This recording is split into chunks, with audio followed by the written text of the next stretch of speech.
Fridays with Geraldo segment tonight. As we've been reporting, there seems to be an epidemic of violence in the nation's public schools, and now in Los Angeles.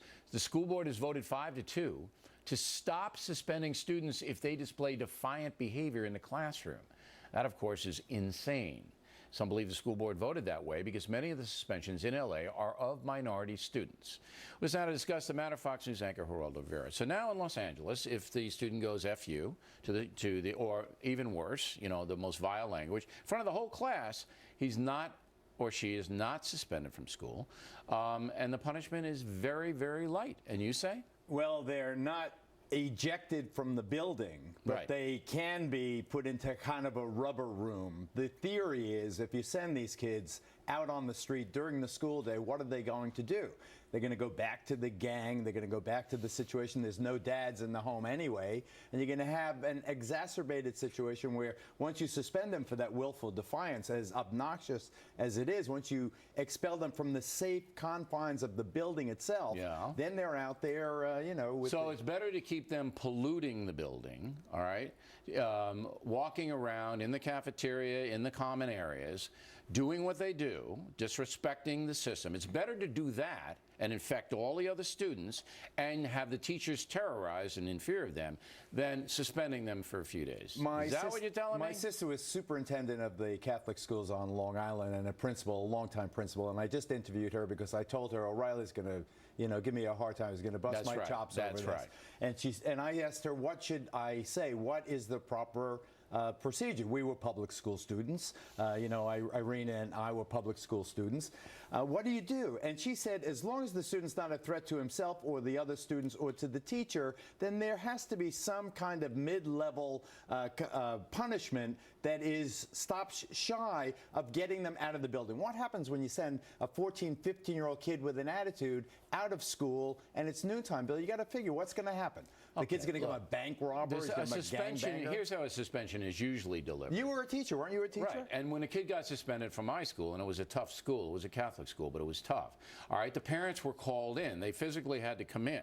All right, and they were told the student couldn't come back for a certain amount of days, and if he did it or she did it again, they're out of there, okay, gone, and it's your problem. Now, do I believe a lot of this problem is? Can I just stop you there? Do I believe that a lot of this problem is because of derelict parents? Yes, I do. Or no parents. But you have to just protect one embattled parent. Okay, and that's a fact of life everywhere particularly in places like Los Angeles and New York City. However, you've got to protect the students from other students, and particularly the teachers. Agreed. You know what's changed? You have to protect them. I agree. Columbine, the awful massacre in Colorado, that's what started the zero tolerance. Because those kids were disciplinary problems, the two perpetrators of that massacre, with disciplinary problems, educators in public schools throughout this country passed this zero tolerance. If you act up, if you, put your feet down. No, I'm not going to do that. Stop shaking your hand and leg. No, I'm not going to do that.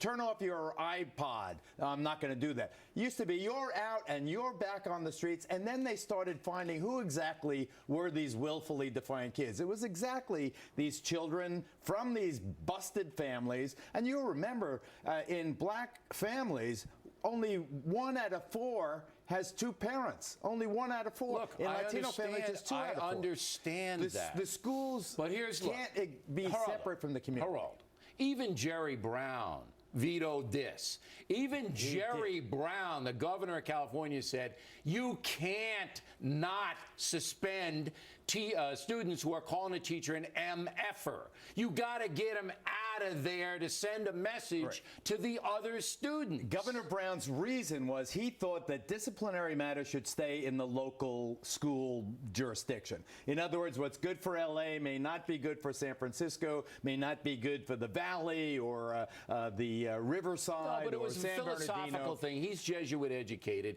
He understands that if a teacher doesn't have authority, all right, and can't teach without fear, the whole thing breaks down. And let me tell you one more thing. The reason this was done in L.A.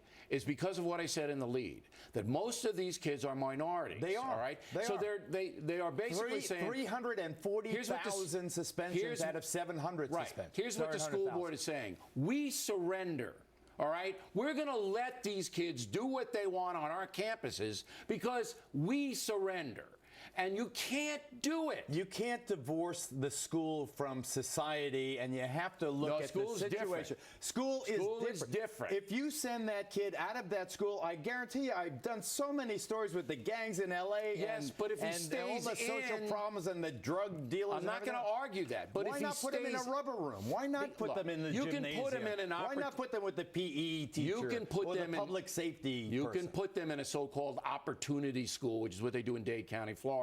You can do that. But first you have to punish and send the message. We are not going to allow this kind of behavior. Just consider this idea. I only have 30 seconds. Wrap it up. You come to school every day, you behave. At the end of the month, I'm giving you $100. I would give them a financial. Bribe them, huh? I would bribe them. That's exactly what I would bribe them to get you're rich enough, you can do it. So look who's talking. If you behave well, send me an email. Geraldo will send you $100. All you kids out there, right here. When we come right back, Gutfeld McGurk.